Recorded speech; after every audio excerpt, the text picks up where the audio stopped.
Hey, welcome back, my friends, once again to Tips from the Server Room. This is episode number 99 for October the 20th, 2015.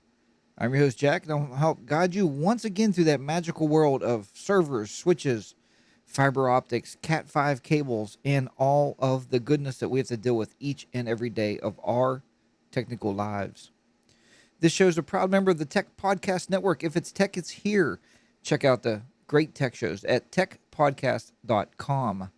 Also, don't forget you can actually pick up these shows also on Stitcher. That's STITCHER.com, where you can pick up this show as well as many other genres out there. And I listen to a lot of podcasts, not only technology, but it seems like I fill my mornings on the way to work on my commutes with one podcast after the other. Check out the great podcasts on Stitcher. You can download that app to your iPhone or your Android phone today. Please check out our website at tipsfromtheserverroom.com, where you can comment on these shows. You can also leave me a voicemail, and that is at 724-701-0550. Once again, folks, that's 724-701-0550. If you have any questions or ideas for future shows, I would love to hear from you. You can email me at jackstechcorner@gmail.com. You can also follow me on Twitter and as at Technoman. This show is also going to be broadcast tonight, and it's going to be available on YouTube if you would love to sit and watch me record the podcast.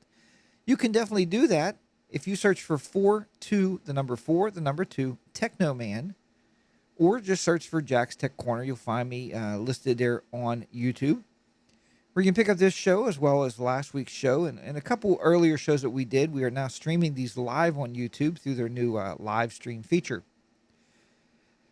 Now, being we are streaming these live on the YouTube, and I had a bit of trouble last week, and I recalled why I quit putting these shows on YouTube a long time ago. And it was because that opening music I was using was somehow a copy infringement.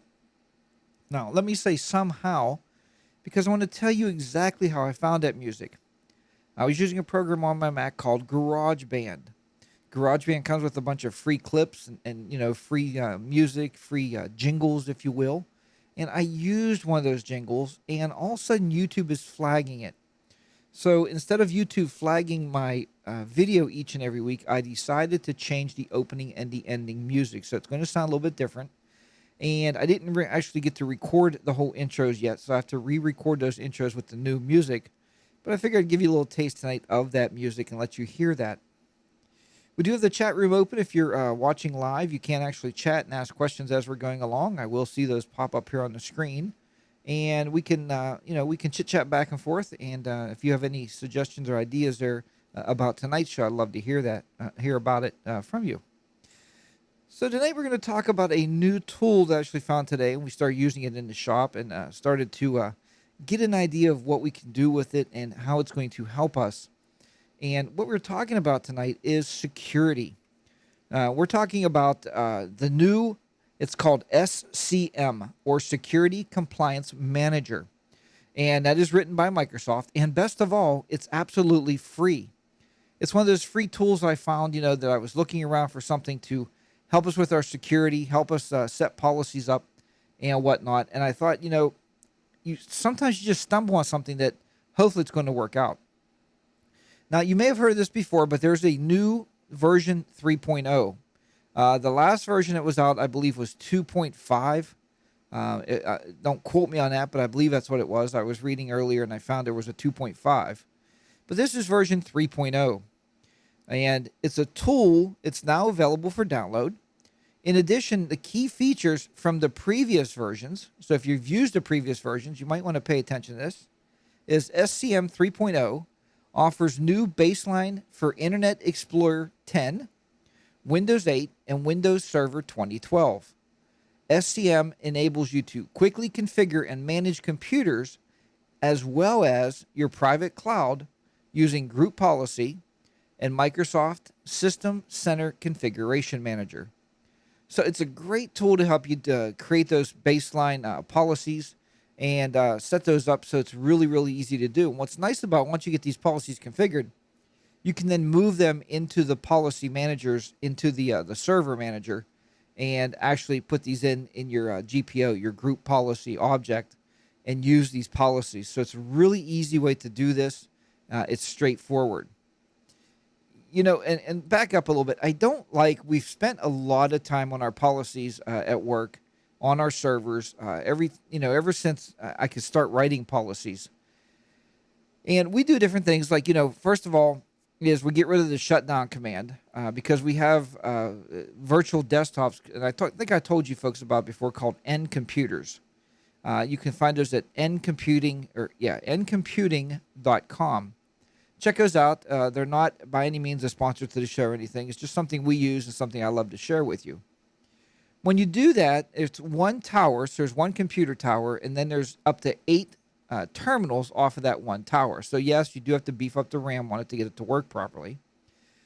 But what we found was if we left the shutdown button, some of the students don't understand when you click start and they click shutdown, it shuts down that main tower and it shuts down that whole row of computers. That all those virtual machines are then off.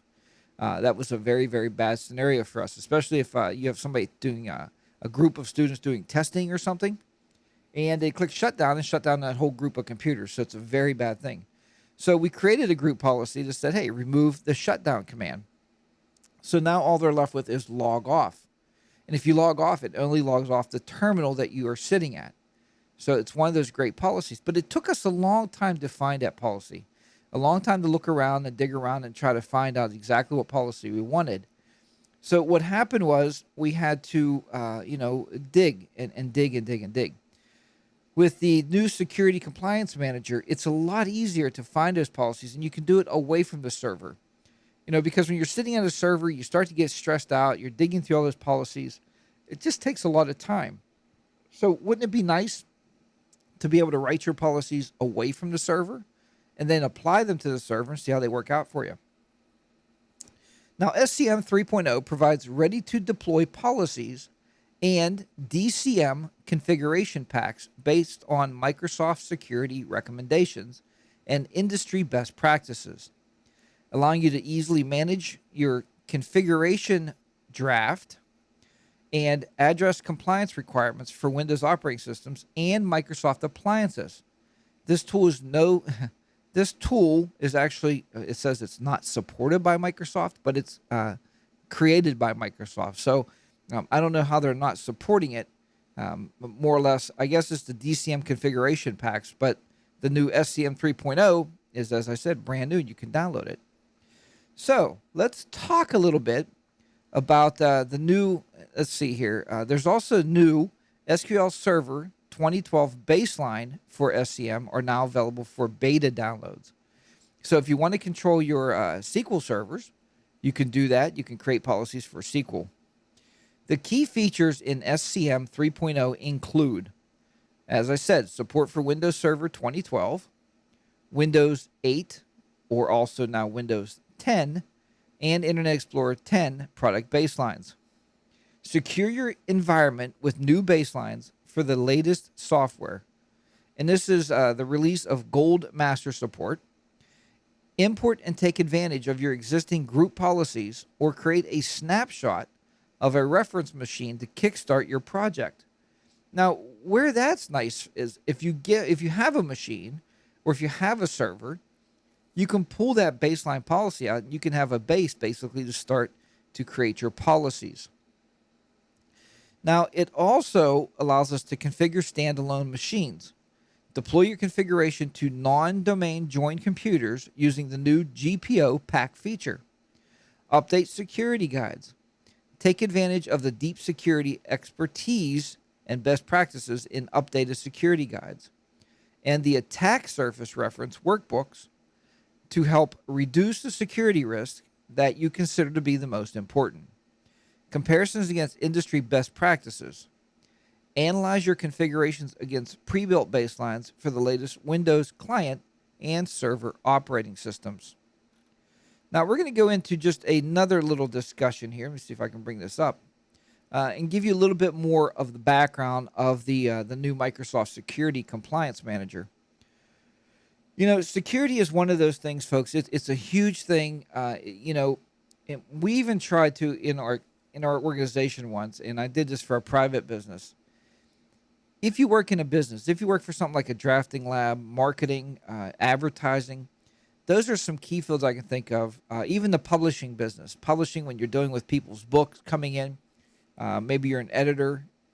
That stuff you got to worry about is security, and you got to worry about security to be tight for those companies. So what we wanted to do was we went into the GPOs and wanted to shut off all USB ports.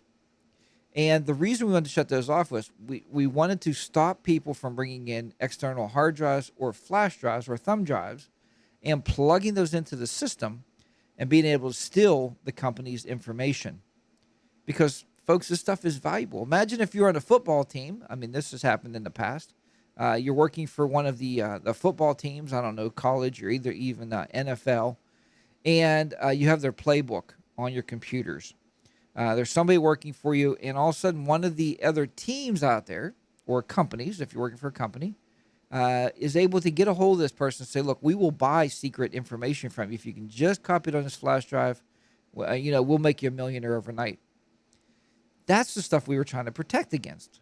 But what happened was when you start shutting off USB ports, you start shutting off the hardware, such as mice, such as keyboards, that you need to have running. So there was a twofold situation there, and it did get us kind of stuck in a little bit of a bind. So we had to turn those back on, and what we were trying to do didn't work.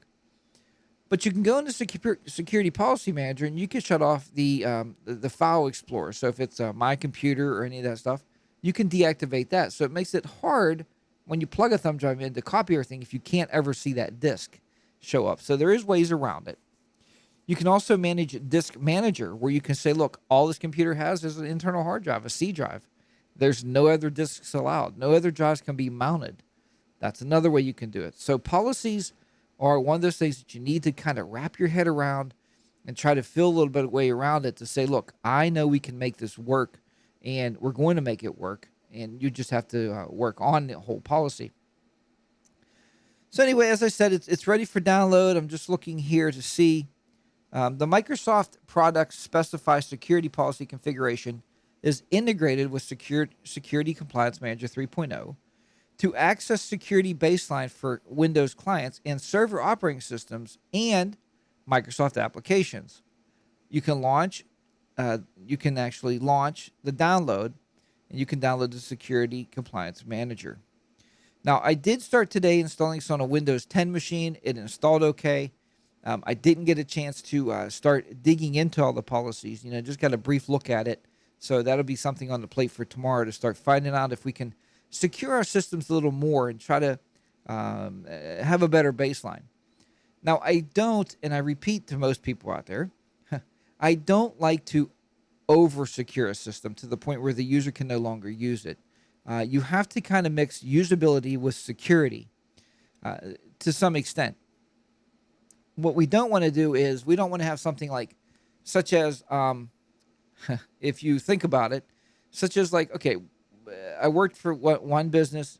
I had to write a security compliance a document for all the employees to sign that says, I won't do this, I won't do that, I won't do this. And I was asked to write this document based on the company being audited for a security audit. And it was a medical firm. So when you work with a medical firm, you have even more to worry about.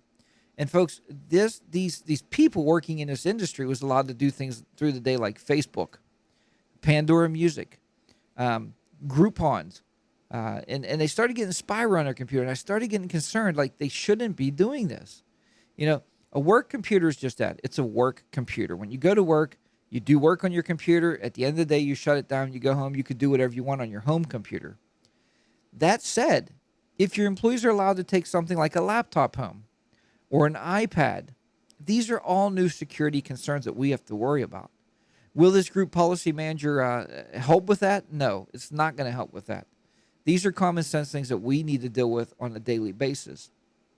So many times technology directors, network administrators, and the folks running servers, server administrators, we as a group start to get so worked up and so worried about the operation of the servers, the operation of our networks running smoothly.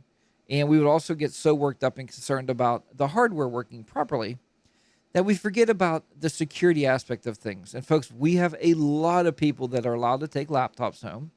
We have a lot of people allowed to take iPads home. And we worry about that security every day. I'll give you for instance, we actually got some new Kindle Fires in. So the Kindle Fire HD is nothing more than a small iPad. When you work for an education facility or a company and you have these Kindles, if you would need one for whatever reason, they have something called Whisper. I think it's called Whisper. And what it allows you to do is Whisper Cast allows you to manage and control all of the settings on the Kindle Fire. So the first thing we did, since the Kindle Fire is going to be able to go home with people, is we deactivated being able to change the wireless carrier. Now, the Kindle Fire in our organization is going to be used as basically a library book. So the library book is going to be able to be signed out, the Kindle Fire. We don't want people taking this home, putting their wireless, installing apps on it, and, doing whatever they're going to do with it, browse the internet, play games on it. That's not really what it's for. So in doing this, we found that you need to have the internet connection, the wireless connection, turned on, because that is the way that you get the books. That's the way that you're able to read the books. It's an online application. So even though it's a Kindle Fire and the company did not build an app yet for the Kindle Fire, we had to rely on, are these people going to be trustworthy to take this thing and do what we tell them to do? So those are the type of security concerns that you're going to run into. Now, we are talking basically about Windows 8, Windows 10. You can secure that stuff. You can take it and secure it and make it tight enough, where they go home, they're not going to be downloading stuff on your computers. They're not going to be playing games on it, because you can set the policies, local policies on those machines. And you can do that with this same Microsoft Security Compliance Manager. You can build local policies, apply them to those computers. Once you get a baseline computer, just copy that policy onto the other machines that you want to be able to leave your organization. And that's just an easy way to do it. So the Security Compliance Manager, again, is a free tool from Microsoft Solution Accelerators team that enables you to quickly configure and manage the computers in your environment, again, and your private cloud. The SCM provides ready-to-deploy policies, as we talked about. The Microsoft security recommendations, as we talked about.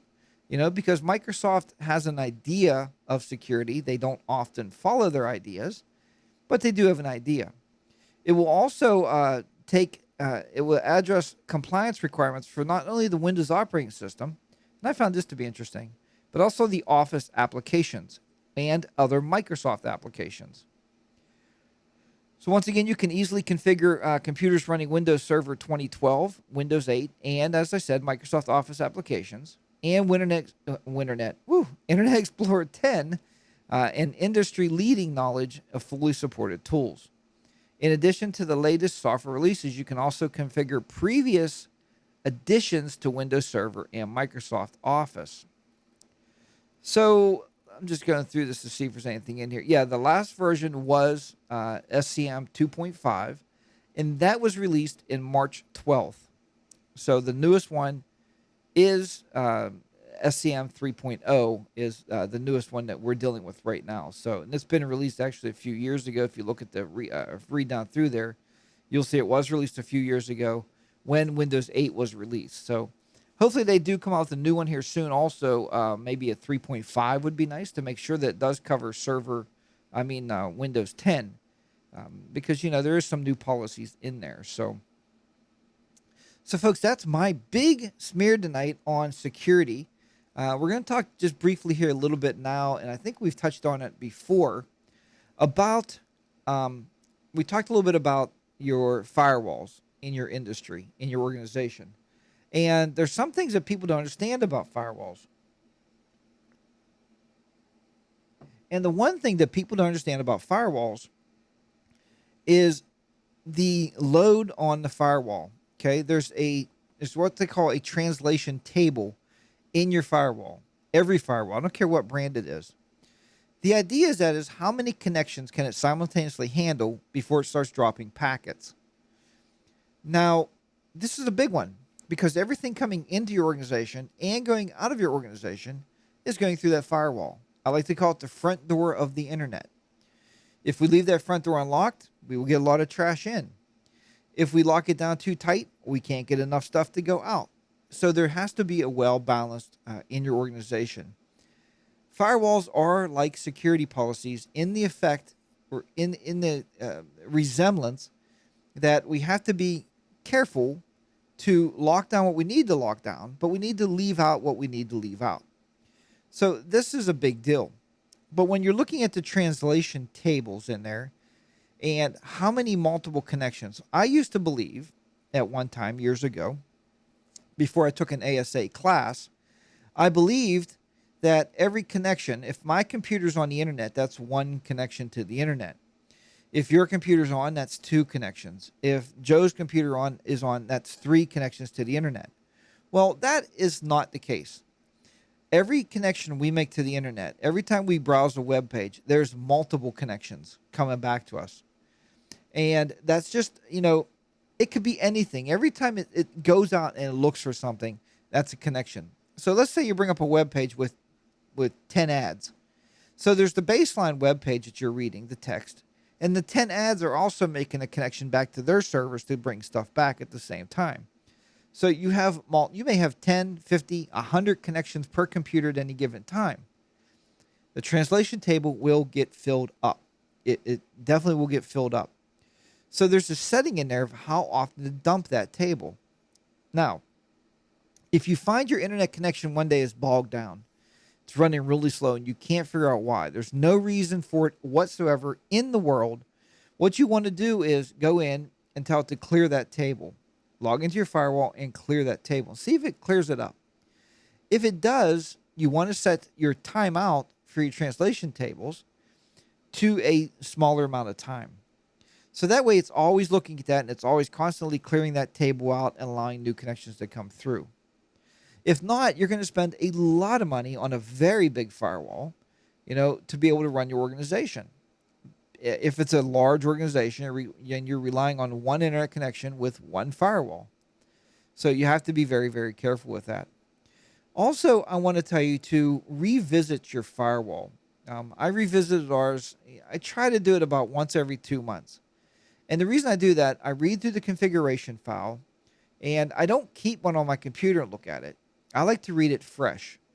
I like to take it out, save it as a text file, and read it on the computer. Blow it up to big font so I can look at each individual line of my ASA. The reason I do that is because we have different things happening at different times. One time we had software that had to do remote printing from an outside agency back to us. So we had to open ports up to print back to our printers. So there was a web interface. We would be working on the web interface. When we go to hit print, it would fire it back through the internet, had to come to an open port to a routable printer so we can print back in our offices. We had stuff like Log Me In. Log Me In needs ports open. But wonder if one day you no longer paid for Log Me In, you don't have it. Log Me In is no longer free, so a lot of companies quit using it, but those holes are still open in your firewall. So you need to go out there and close those holes up. That's very, very important. So hopefully you got something tonight. I know it's not a super long podcast like we normally do. We're probably going to be into this one here total maybe 30 minutes, but I don't like to, basically hash out old stuff with you all the time. I like to try to bring you something fresh. I like to try to bring you something that's, kind of mainstream that we're going to have to learn, going to have to dig into. And I think group policies and firewalls are two of the big ones. Security is a big issue. And remember, when I went to that security school, when I went to the ASA school for Cisco, it's funny because everybody was worried about I was there with banks and I was there with stock and bonds companies. I was there with real estate companies. They were all worried about people coming in. They had to block people from coming into their network. And I raised my hand. I said, "Excuse me, sir," because this guy was very, very smart. He actually worked for the CIA, working with some of the government firewalls, and he knew quite a lot about the firewalls. So I said, "Excuse me," I said, "Wonder if your hackers are inside your network. How does the firewall, I know it's blocking stuff from going out and stuff from coming in, but how do we manage people in our own network?" And that's one thing he said was group policies can lock things down enough where you can manage those people, and then you can sleep better at night, not worrying about people coming in your network, and you can sleep at night not worrying about them people in the system itself that's on your actual network itself. So that reminds me, and that throws one more thing out there for tonight's show is lock down your wireless networks to the point where it's usable. But if you have open access, like if you have a doctor's office you're working for, and I've done quite a bit of these, and they want their patients to have access when they come in so they can play games. And I don't know why, because every cell phone I've seen anywhere has had LTE or 3G on it where you can play games on the internet. Let them use their own data. But if you are going to set it up, make sure you set up a private network. Set up a private network so when they come in, they're not on the network with the servers. Just make a different subnet. And when they're on that particular access point, they can't get to anything inside the network. All it allows them to do is have internet access. So hopefully that's going to help you out a little bit there and lead you on the proper path. Folks, before we go, I want to tell you about this great thing that helps this show out so much, and that is called the Amazon link. Every podcaster tells you about these, but this Amazon link is what I need you to use so you can help the show out. If you go to tipsfromtheserveroom.com, click off your ad blocker. I know many of you run the ad blockers, and just very simply use the link for Amazon. Anytime you're going to purchase anything from Amazon, a small little portion comes back to my show, and it helps us out to pay the bills, pay for the internet connections, buy the audio gear and everything we have to buy here. We're gonna have to be updating our computer soon, so I'm kind of putting money aside for that now. So if you do want to help the show out, please use that